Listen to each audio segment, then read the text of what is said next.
എനിക്ക് വേണ്ടി സ്വന്തം സഹോദരിയോട് പോലും മത്സരിച്ച ആളാ അദ്ദേഹം. അപ്പോൾ പിന്നെ ആദർശേട്ടൻ്റെയും മീരയുടെയും നന്മയ്ക്ക് വേണ്ടി ഞാൻ എന്ത് ചെയ്യാനും തയ്യാറാ. ഞാൻ അവരിൽ നിന്ന് അകന്നു നിൽക്കുന്നതാണ് അവർക്ക് നല്ലതെങ്കിൽ അതിനും എനിക്ക് മടിയില്ല. നീ വെറുതെ മണ്ടത്തരം കാണിക്കല്ലേ സൂരജെ. നിനക്ക് വലുത് മീരയോ ആദർശോ അല്ല, നിന്റെ ഭാവി തന്നെയാ. അത് സുരക്ഷിതമാക്കാൻ മാത്രം നീ ശ്രമിച്ചാ മതി. അല്ലാതെ നാട്ടുകാരെ നന്നാക്കിയിട്ട് നമുക്കൊന്നും നേടാനില്ല. മീരയും ആദർശേട്ടനൊക്കെ എനിക്കെങ്ങനെയാണ് അന്യരാവുന്നത്? എനിക്ക് സഹോദരങ്ങളായി അവർ മാത്രമല്ലേ ഉള്ളൂ. നിന്റെ ഈ സ്വഭാവമാറ്റം എനിക്ക് പേടിയാ ഉണ്ടാക്കുന്നത്. എനിക്ക് എന്റെ പഴയ സൂരജിനെ ഇഷ്ടം.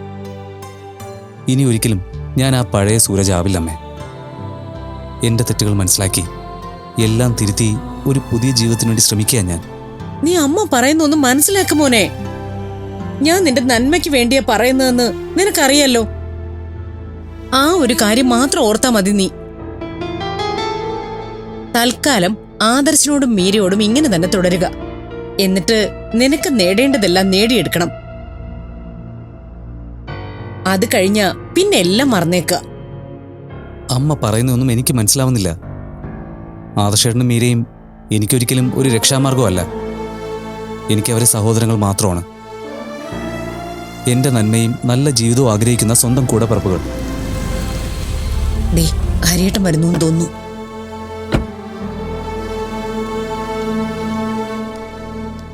നേരത്തെ വരുമെന്ന് പറഞ്ഞിട്ട് ഹരിയേട്ടൻ എന്താ ഇത്രയും വൈകിയത്?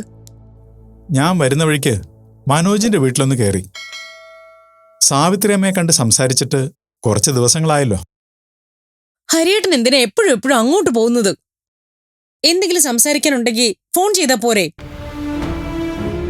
ഹരിയച്ചൻ അവിടെ പോകുന്നതിന് അമ്മയ്ക്ക് എന്താ കുഴപ്പം? അതെ, ബീന എന്തിനാ ഇങ്ങനെയൊക്കെ സംസാരിക്കുന്നത്? എന്നെ സംബന്ധിച്ചിടത്തോളം സാവിത്രി അമ്മ എനിക്ക് എൻ്റെ അമ്മയെ പോലെ തന്നെയാ.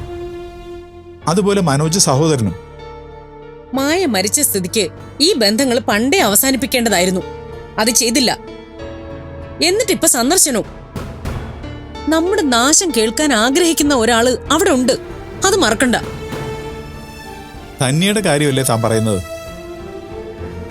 താനും ധന്യയും തമ്മിലുള്ള പ്രശ്നങ്ങൾ നിങ്ങൾക്കിടയിൽ നിൽക്കട്ടെ. അതിന്റെ പേരിൽ ഞാൻ ഏതായാലും ആ വീടുമായിട്ടുള്ള ബന്ധം ഉപേക്ഷിക്കാൻ പോകുന്നില്ല. ഹരിയച്ചൻ പറഞ്ഞതാ ശരി. എനിക്കും അതാണ് അഭിപ്രായം. ഞാനൊന്നും പറയുന്നില്ല.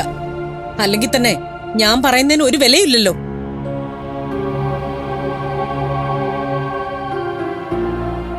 അമ്മയ്ക്ക് ഇന്നത്തേക്കുള്ളതായി. ഇനി ഇതിന്റെ സങ്കടം മനസ്സിൽ വെച്ച് തൊട്ടതിനും പിടിച്ചതിനും എല്ലാം ദേഷ്യവും കുറ്റവുമായിരിക്കും. അത് ശരിയാ. പക്ഷെ ഇത്രയും സില്ലിയായ കാര്യങ്ങൾക്ക് ഇങ്ങനൊരു മാനസികാവസ്ഥ ഉണ്ടാവുന്നത് ശരിയല്ല. അത് പക്ഷേ അമ്മയ്ക്ക് മനസ്സിലാവില്ലല്ലോ. നമുക്ക് പറയാനല്ലേ പറ്റൂ. അതെ, ധന്യയും ബീനയും തമ്മിലുള്ള പ്രശ്നങ്ങളൊക്കെ പതിയെ ശരിയാവുമെന്ന ഞാൻ കരുതിയിരുന്നത്. പക്ഷെ നാളുകൾ കഴിയുന്തോറും അത് വഷളാവുന്നതല്ലാതെ അവസാനിക്കുന്നതായിട്ട് തോന്നുന്നേയില്ല. ആ വഴക്കൊന്ന് തീരാൻ ഞാനും ശ്രമിക്കുന്നുണ്ട്. അവരുടെ മനസ്സ് മാറാൻ ഞാനും പ്രാർത്ഥിക്കുന്നുണ്ട്. നമ്മളെ കൊണ്ട് അത്രയൊക്കെ ചെയ്യാൻ പറ്റൂ. അല്ലാതെ എന്ത് ചെയ്യാനാ, അല്ലേ? അതെ.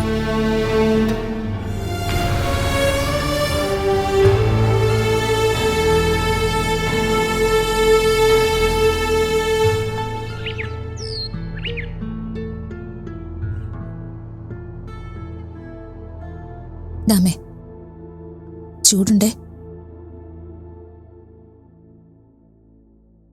വിദ്യക്കൊരു കല്യാണാലോചന വന്ന കാര്യം അമ്മ അറിഞ്ഞില്ലേ? ആലോചനയോ? ഇല്ല, ഞാൻ അറിഞ്ഞില്ല. മനോജേട്ടൻ പറഞ്ഞില്ലേ? അവനൊന്നും പറഞ്ഞില്ലല്ലോ. അതെന്താ മനോജേട്ടൻ പറയാതിരുന്നേ? അവൻ മറന്നുപോയതായിരിക്കും മോളെ. എന്നാലും ഇത് അങ്ങനെ മറന്നു പോകേണ്ട കാര്യമൊന്നുമല്ലല്ലോ. വിദ്യയുടെ വിവാഹ കാര്യമല്ലേ? അന്ന് മഹാബലിപുരത്ത് പോയില്ലേ? അവിടെ വെച്ച് പരിചയപ്പെട്ട ആളാ വിളിച്ചത്. വലിയ കാശുകാരാന്നാ മനോജേട്ടൻ പറഞ്ഞത്. അവർക്കെന്തോ ഹോട്ടൽ ബിസിനസ് ഒക്കെയാന്ന്. പണം ഉണ്ടായതുകൊണ്ട് മാത്രം കാര്യമൊന്നുമില്ല മോളെ. നല്ല കൂട്ടരാണോ, നമുക്ക് ചേരാൻ പറ്റുന്നവരാണോ, വിദ്യ മോളെ നന്നായി നോക്കുന്ന ആളാണോ, ഇതൊക്കെയല്ലേ നമുക്കറിയേണ്ടത്. അതൊക്കെ അന്വേഷിച്ചിട്ടല്ലേ അമ്മേ നമ്മൾ വിവാഹം നടത്തൂ. അവളുടെ നൃത്തം കണ്ട് ഇഷ്ടപ്പെട്ടു എന്ന് പറയുമ്പോ കലാഹൃദയമുള്ള കൂട്ടരാണെന്ന് തോന്നുന്നു. അതൊരു നല്ല കാര്യല്ലേ അമ്മേ? പിന്നെ ഉറപ്പായിട്ട് നല്ല കാര്യം തന്നെയാ. അതറിയുമ്പോ വിദ്യക്ക് സമാധാനാവും.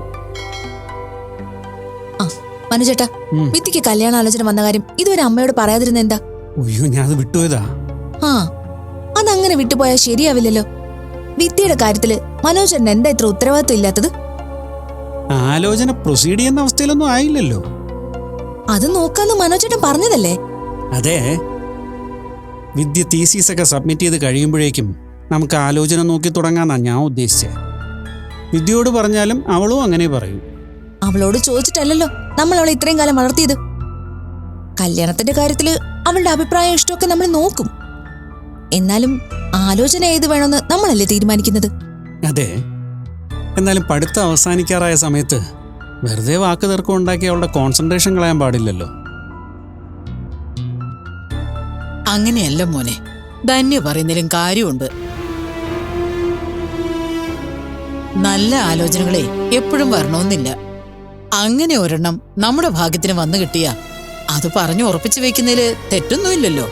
അതാമ്മേ ഞാനും പറയുന്നത്. ഞാനും അത് സമ്മതിച്ചതാണല്ലോ. കണ്ടോമ്മേ, ഇത് കേൾക്കുമ്പോഴെനിക്ക് ദേഷ്യം വരുന്നത്. മനോജേട്ടൻ എല്ലാത്തിനും സമ്മതിക്കും, എന്നിട്ട് വിദ്യയുടെ ഒപ്പം നിൽക്കും. അവളിപ്പോ വേണ്ടെന്ന് പറഞ്ഞ മനോജേട്ടനും ഉഴപ്പും. അച്ഛന്മാർക്കേ പെൺമക്കളോട് പൊതുവെ ഒരു വാത്സല്യം കൂടുതലുണ്ട്. അതിന്റെ ഇവൻ ഇങ്ങനെയൊക്കെ പെരുമാറുന്നത്. എന്നാലും ഇനി വിദ്യയെ കാര്യം പറഞ്ഞ് മനസ്സിലാക്കി അത് നല്ല ആലോചനയാണെങ്കിൽ വാക്കു പറഞ്ഞു വെക്കുന്നതിൽ ഒരു തെറ്റുമില്ലെന്ന എന്റെ അഭിപ്രായം. അമ്മ പറഞ്ഞത് കേട്ടല്ലോ. ഞാൻ പറയുമ്പോഴാണല്ലോ എനിക്ക് എടുത്തുചാട്ടവും വിവരമില്ലായ്മയാണെന്ന് മനോജേട്ടൻ പറയുന്നത്. ഇപ്പതേ അമ്മയും എന്റെ ഭാഗത്താ. ഞാനതിന് ആലോചന വേണ്ടാന്നൊന്നും പറഞ്ഞില്ലല്ലോ. ശരി, സമ്മതിച്ചു. ഇനി തർക്കമൊന്നും വേണ്ട. ആലോചന മുന്നോട്ട് കൊണ്ടുപോകാൻ വേണ്ട കാര്യങ്ങൾ ചെയ്താൽ മതി. ഞാൻ വിദ്യയോട് സംസാരിക്കാം. അവളുടെ സമ്മതം കിട്ടിയാലേ നമുക്ക് പ്രൊസീഡ് ചെയ്യാൻ പറ്റൂ. ആ, വിശാലിനെ അറിയിക്കണം. അല്ല, അതിപ്പോ ആലോചന മുറുകുന്നുള്ള അവസ്ഥയിലായ പറഞ്ഞാൽ മതിയല്ലോ. അതെ, അത് മതി. വിദ്യ മുറിയിലുണ്ടോ? ഞാൻ ഇപ്പൊ തന്നെ സംസാരിച്ചേക്കാം. ഇല്ല, അവള് പുറത്തു പോയിരിക്കുക. എന്നാ വരട്ടെ. വിദ്യമോളുടെയും വിശാലിന്റെയും വിവാഹം കൂടി എനിക്ക് കാണണം. അതിനുള്ള ആയുസ് കൂടി ഭഗവാൻ തരുവോ എന്തോ. അമ്മയ്ക്കെന്താ എത്ര ധൃതി? വിദ്യയുടെയും വിശാലിന്റെയും മക്കളുടെ വിവാഹം കൂടെ കഴിഞ്ഞിട്ട് പോയാ പോരെ? അതല്ലേ നല്ലത്? അത്രയും നാളും ഇരിക്കാൻ ഞാൻ ചിരഞ്ജീവിയൊന്നും അല്ലല്ലോ. അല്ലെങ്കിലും അത്രയൊന്നും വേണ്ട. ഇത്രയും നാളും കിട്ടിയത് തന്നെ മഹാഭാഗ്യം. എല്ലാം ഭഗവാന്റെ കൃപ. അങ്ങനെ പറയാനേ നമുക്ക് പറ്റൂ.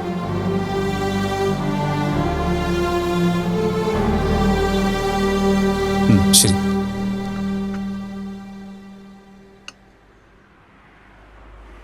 വേറെന്തെങ്കിലും വേണം സാർ? വേണ്ട. ശരി.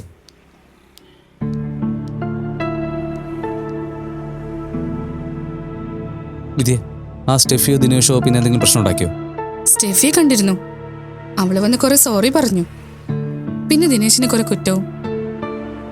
അവന്റെ സ്വഭാവം ശരിയല്ലാത്തതുകൊണ്ട് ബ്രേക്കപ്പ് ആവൂന്ന് പറഞ്ഞു. മുഴുവൻ നുണയാ. അവര് പ്ലാൻ ചെയ്ത് എന്നെ ട്രാപ്പ് ചെയ്യാൻ നോക്കിയതാ.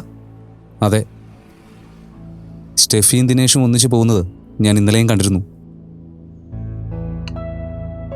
ഞാൻ പോലീസ് കേസ് എന്തെങ്കിലും കൊടുക്കുമെന്ന് അവർക്ക് പേടിയുണ്ടായിരുന്നു തോന്നുന്നു. ശരിക്കും അത് ചെയ്യേണ്ടതായിരുന്നു. കുറച്ച് ദിവസം അകത്ത് കിടന്നാലേ ഇവന്മാര് പഠിക്കൂ. പറയുമ്പോ എളുപ്പാ. പക്ഷേ കേസിന്റെ പുറകെ പോയാ അവരെക്കാൾ കൂടുതൽ ടെൻഷൻ ആവുന്നത് നമ്മളായിരിക്കും. സംഭവത്തിന്റെ എക്സ്പ്ലനേഷൻ കൊടുത്തു തന്നെ വെറുത്തു പോവും എന്ന് കരുതി ഇവന്മാരൊക്കെ വെറുതെ വിടണോ? ആരെങ്കിലൊക്കെ പ്രതികരിച്ചാലേ ഇതൊക്കെ അവസാനിപ്പിക്കാൻ പറ്റൂ. ഞാനിപ്പോ വെറുതെ നടക്കുന്ന സമയമാണെങ്കിൽ അങ്ങനെയൊക്കെ ചെയ്ത് കേസിന്റെ പിന്നാലെ പോകായിരുന്നു. പിന്നെ ഇപ്പൊ ഈ റിസർച്ചിന്റെ തിരക്കും നമ്മുടെ കാര്യങ്ങൾ മാറ്റിവെച്ച് അവന് ശിക്ഷ വാങ്ങിക്കൊടുത്ത് എന്റെ സമയവും എനർജിയും വേസ്റ്റ് ചെയ്യണോ? അവര് ചെയ്തതിനുള്ള ശിക്ഷ ഈശ്വരൻ കൊടുത്തോളും, അത് ഉറപ്പാ. സത്യത്തിൽ ആ സ്റ്റെഫി നല്ല ടാലന്റ് ഉള്ള, നന്നായി ഡാൻസ് ചെയ്യുന്ന ആളാ. പിന്നെ ഈ ദിനേശുമായി ബന്ധം തുടങ്ങിയതോടെ അവൾ പ്രാക്ടീസ് ചെയ്യുകയോ പുതിയ കാര്യങ്ങൾ പഠിക്കാൻ സമയം കണ്ടെത്തുകയോ ഒന്നും ചെയ്യുന്നില്ല. അത് തന്നെ ഒരു ശിക്ഷയല്ലേ? സ്വന്തം കഴിവുകൾ നശിപ്പിച്ച് മറ്റുള്ളവരെ അസൂയയോടെ നോക്കിക്കാണേണ്ടി വരുന്ന അവസ്ഥ അത് വലിയൊരു പരാജയം തന്നെയല്ലേ?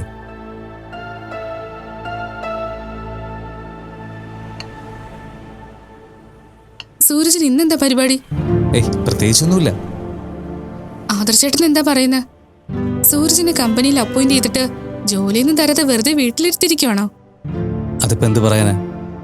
കമ്പനി പിരിയുന്നതിന് മുമ്പല്ലേ എന്നെ അപ്പോയിന്റ് ചെയ്തത്. ഇപ്പൊ അഭിചേച്ചി ദേവ ബിൽഡേഴ്സ് എടുത്തില്ലേ, ഇനി എനിക്ക് ആ ഏരിയയിൽ ചെല്ലാൻ പറ്റില്ലല്ലോ. അല്ലെങ്കിൽ തന്നെ എന്നെ അവിടെ അപ്പോയിന്റ് ചെയ്തതിന്റെ പേരില അവിടെ ഇത്ര ഇഷ്യൂസ് ഉണ്ടായത്. അതിപ്പോ സൂരജിന് എന്ത് ചെയ്യാൻ പറ്റും? ആദർശേട്ടനും മീരയും മാനേജ് ചെയ്യേണ്ട കാര്യങ്ങളായിരുന്നു അത്. പാവം ആദർശേട്ടൻ എന്നെ ഹെൽപ്പ് ചെയ്യാൻ ശ്രമിച്ചതാ. അതിന്റെ പേരിൽ ഇത്രയൊക്കെ പ്രശ്നങ്ങൾ ഉണ്ടാവുമെന്ന് ഞാനും കരുതിയില്ല. ഇതിപ്പോ ഈ കാരണം അല്ലെങ്കിൽ മറ്റൊന്ന് പറഞ്ഞു അഭിചേച്ചി എന്തായാലും വഴക്കിട്ടേനെ.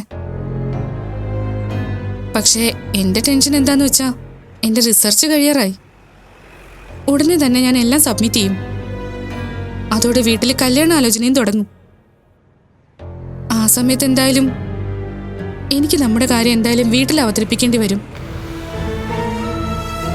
വീട്ടിൽ പറയുമ്പോ സൂരജിന് നല്ലൊരു ജോലി ഉണ്ടെങ്കിൽ കാര്യങ്ങൾ അവതരിപ്പിക്കാൻ എളുപ്പമായിരുന്നു. ഞാനിനി കളക്ടറായെന്ന് പറഞ്ഞാലും ധന്യ ആന്റി നമ്മുടെ ബന്ധത്തെ അംഗീകരിക്കില്ല, അത് ഉറപ്പാ. എന്നാലും നല്ലൊരു ജോലി ഉണ്ടെങ്കിൽ എനിക്ക് പറഞ്ഞു നിൽക്കാലോ. ആദർശേട്ടന്റെ പുതിയ കമ്പനിയുടെ ഓഫീസ് സെറ്റായി വരുന്നു. പക്ഷേ കേരളത്തിൽ പ്രോജക്റ്റ് ഒന്നും തുടങ്ങുന്ന കാര്യം ആയിട്ടില്ല എന്ന് തോന്നുന്നു. എങ്കിൽ പുറത്തുള്ള ഏതെങ്കിലും പ്രോജക്റ്റ് സൂരജിനെ ഏൽപ്പിക്കാൻ പറ. അതൊക്കെ എങ്ങനെയാ ഞാൻ ആവശ്യപ്പെടുന്നത്?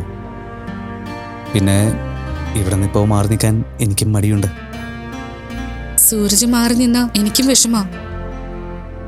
എന്നാലും നമുക്ക് നമ്മുടെ ഫ്യൂച്ചറിനെ കുറിച്ച് ചിന്തിച്ചല്ലേ പറ്റൂ. അമ്മ കല്യാണത്തിന്റെ കാര്യം പറഞ്ഞ് ധൃതി കൂട്ടുന്നതുകൊണ്ടാണ് എനിക്ക് ടെൻഷൻ. അല്ലെങ്കിൽ ഒരു കുഴപ്പമില്ലായിരുന്നു. ഇത്രയും നാള് ഞാൻ റിസർച്ചിന്റെ കാര്യം പറഞ്ഞ് പിടിച്ചു നിന്ന് എല്ലാം സബ്മിറ്റ് ചെയ്ത് കഴിഞ്ഞാൽ പിന്നെ അത് പറ്റില്ലല്ലോ. ഇടോ, ആന്റി ഒരിക്കലും എന്നെ അംഗീകരിക്കില്ല. പിന്നെ അങ്കിളിനും വലിയ താല്പര്യമൊന്നും ഉണ്ടാവാൻ സാധ്യതയില്ല. അവര് തന്നോട് പിന്മാറാൻ പറഞ്ഞാൽ താൻ എന്ത് ചെയ്യും? അതൊക്കെ അപ്പോഴത്തെ കാര്യമല്ലേ. ഞാൻ എന്തായാലും സൂരജിനെ കളഞ്ഞിട്ട് പോവില്ല, അത് ഉറപ്പിച്ചോ. ബാക്കിയൊക്കെ ആ സമയത്ത് നോക്കാം. ഇപ്പോഴേ അതൊക്കെ ആലോചിച്ച് ടെൻഷനാവാൻ വയ്യ എനിക്ക്. പിന്നെ ഒരു കാര്യം ഉറപ്പിച്ച് പറയാം, എനിക്കൊരു ജീവിതം ഉണ്ടെങ്കിൽ അത് സൂരജിനോടൊപ്പം തന്നെ ആയിരിക്കും.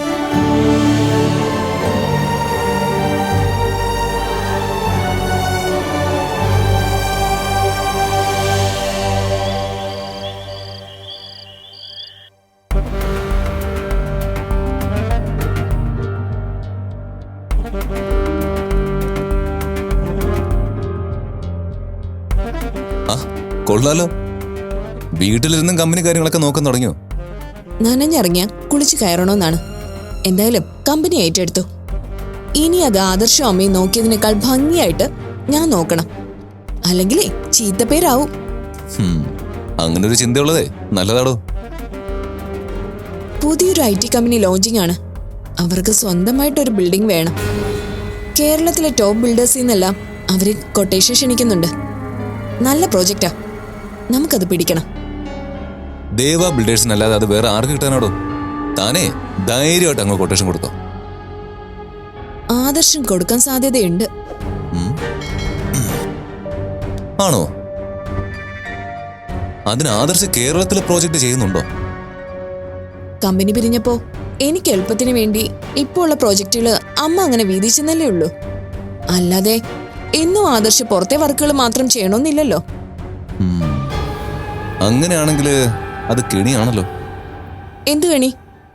അല്ല, ഒരു വീട്ടിൽ നിന്ന് ഒരേ കാര്യത്തിന് മത്സരം ഉണ്ടാവുന്നത് അത്ര നല്ല കാര്യമല്ലല്ലോ. അങ്ങനെയാണെങ്കിൽ ആദർശ് പിന്മാറട്ടെ അല്ലേ? നേരത്തെ വിഘ്നേശ്വരൻ പറഞ്ഞതുപോലെ അവൻ കേരളത്തിന് പുറത്തുള്ള വർക്കുകൾ മാത്രം നോക്കട്ടെ. ഞാനെന്തായാലും ഈ IT കമ്പനിക്ക് കൊട്ടേഷൻ അയക്കുന്നുണ്ട്. മാക്സിമം ഞാനത് പിടിക്കാനും ശ്രമിക്കും. അങ്ങനെ ഒരു മത്സരം വേണോ അഭി? ആദർശമായി സംസാരിച്ച് നിങ്ങൾ തമ്മിൽ ഒരു ധാരണയിൽ പോകുന്നതല്ലേ നല്ലത്. ഇപ്പോൾ ഉള്ള ധാരണയൊക്കെ മതി. ബിസിനസിന്റെ കാര്യത്തില് സ്വന്തം ബന്ധങ്ങളൊന്നും നോക്കാൻ പാടില്ല. ഇതെന്റെ വാക്കല്ല, ആദർശ് തന്നെ പലപ്പോഴും പറഞ്ഞിട്ടുള്ള കാര്യമാ. മിടുക്കുള്ളത് ആർക്കാണോ അവർക്ക് ബിസിനസ് കിട്ടും. ഒരേ വീട്ടിൽ നിന്ന് മത്സരിക്കുന്ന വക്കീലന്മാരും ഡോക്ടർമാരും ഉണ്ടല്ലോ. പിന്നെ ഒരേ ബിസിനസ് ചെയ്യുന്നവരുണ്ടായാൽ എന്താ കുഴപ്പം? ഒരു കുഴപ്പമില്ല. പക്ഷെ ബിസിനസിനെ കുറിച്ച് ധാരണയില്ലാത്ത താൻ മത്സരിക്കുന്നത് ആദർശിനോടാണെന്നുള്ള ബോധം വേണം. അതൊക്കെ എനിക്കറിയാം. അവനെ എക്സ്പീരിയൻസ് ഉണ്ടായിരിക്കും, പക്ഷേ എന്റെ അത്രയും ബുദ്ധി ഉണ്ടാവില്ല. ആണോ? അതെനിക്കറിയില്ലായിരുന്നു. നിങ്ങൾ എന്നെ കളിയാക്കിയതാണെന്ന് എനിക്കറിയാം. ഇതിനൊന്നും ഞാനിപ്പോ മറുപടി പറയുന്നില്ല. കാരണം ഇപ്പൊ ഞാൻ എന്തെങ്കിലും പറഞ്ഞിട്ട് എനിക്ക് ആ പ്രോജക്റ്റ് കിട്ടിയില്ലെങ്കിൽ നിങ്ങൾ എന്നെ പൊങ്കാലയിടും. അത് വേണ്ട. നമുക്കേ പ്രോജക്റ്റ് കിട്ടിയിട്ട് സംസാരിക്കാം. ഓക്കെ, അപ്പോ all the best dear, all the best. അപ്പൊ തന്റെ കാര്യങ്ങൾ നടക്കട്ടെ. ഞാൻ സംസാരിച്ച സമയം കളയുന്നില്ല, നടക്കട്ടെ.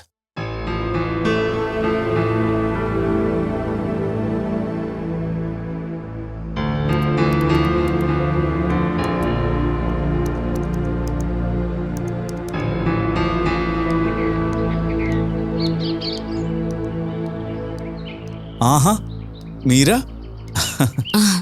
ഇന്ന് എനിക്ക് ഭാഗ്യമുണ്ട്. അതെന്താ? ക്ഷേത്രത്തിൽ വന്നു കഴിഞ്ഞാൽ ആദ്യം തേടുന്നത് ഞാൻ മുകുന്ദേട്ടനെയാണ്. ഇവിടെ എത്തിയപ്പോ തന്നെ കണ്ടതിൽ സന്തോഷം. മനസ്സിലെ പല ചോദ്യങ്ങൾക്കും പ്രശ്നങ്ങൾക്കും പകുതി ഉത്തരം മുകുന്ദേട്ടന്റെ കയ്യിൽ നിന്ന് കിട്ടും. ബാക്കി ഭഗവാനോട് പ്രാർത്ഥിച്ചു കഴിയുമ്പോൾ മനസ്സിൽ താനെ തെളിയുകയും ചെയ്യും. നമുക്ക് വേണ്ട എല്ലാ ചോദ്യങ്ങൾക്കുള്ള ഉത്തരങ്ങൾ നമ്മുടെ മനസ്സിന്റെ ഉള്ളിൽ തന്നെയുണ്ട് മീര. അത് തേടാനും കണ്ടെത്താനുമുള്ള താല്പര്യവും ശ്രദ്ധയുമാണ് വേണ്ടത്. അത് മീരയ്ക്കുണ്ട്. അതുകൊണ്ട് മീരയുടെ മനസ്സിലെ എല്ലാ സംശയങ്ങൾക്കുള്ള മറുപടി ഉറപ്പായും മീരയ്ക്ക് ചുറ്റും നിന്നോ അല്ലെങ്കിൽ ഉള്ളിൽ നിന്നോ ലഭിക്കും. എന്നാലും മുകുന്ദേട്ടൻ പറഞ്ഞു തരുമ്പോൾ മനസ്സിന് തെളിച്ചം കൂടുതലുണ്ടാവും. അങ്ങനെയാണോ? അത് മീരയുടെ വിശ്വാസത്തിന്റെ ആവാം. എന്തായാലും സന്തോഷമായിട്ടിരിക്കുക, അത് തന്നെയാണ് വലിയ കാര്യം. എന്തൊക്കെയാണ് പുതിയ വിശേഷങ്ങൾ? കമ്പനിയുടെ കാര്യങ്ങളൊക്കെ ഏതുവരെയായി? കേരളത്തിൽ ലോഞ്ച് ചെയ്യുന്ന ഒരു കമ്പനിക്ക് വേണ്ടി ബിൽഡിംഗ് ചെയ്യാനുള്ള കൊട്ടേഷൻ കൊടുക്കാൻ പ്ലാൻ ഉണ്ട്. അതിന്റെ കാര്യങ്ങളൊക്കെ നടക്കുന്നു. ഓ, ആദർശന്റെ സുഹൃത്താ IT കമ്പനിയുടെ കേരളത്തിലെ കാര്യങ്ങളൊക്കെ നോക്കുന്നത്. അതുകൊണ്ട് പ്രോജക്റ്റ് കിട്ടുമെന്നാ ആദർശേട്ടൻ കരുതുന്നത്. ഇത് കിട്ടിയ ഈ പ്രോജക്റ്റ് ആയിരിക്കും പേര് മാറിയ ശേഷമുള്ള കമ്പനിയുടെ ആദ്യത്തെ പ്രോജക്റ്റ്. അപ്പൊ ആ പ്രോജക്റ്റ് കിട്ടാൻ വേണ്ടി പ്രാർത്ഥിക്കാനാണോ ഇന്നിങ്ങോട്ട് എത്തിയത്? അങ്ങനെയില്ല. ഞാൻ അത്തരം കാര്യങ്ങളൊന്നും ഭഗവാനോട് ചോദിക്കാറില്ല. ഏത് പ്രോജക്റ്റാണ് കിട്ടേണ്ടതെന്നും ഏതാണ് കിട്ടാതിരിക്കേണ്ടതെന്നും നമ്മളെങ്ങനെ അറിയാനാ? അത് ശരിയാ. നമ്മൾ വലിയ പ്രതീക്ഷയോടെ പ്രാർത്ഥിച്ച് നേടുന്നതാവും ജീവിതത്തിൽ ഏറ്റവും അധികം ടെൻഷൻ തരിക.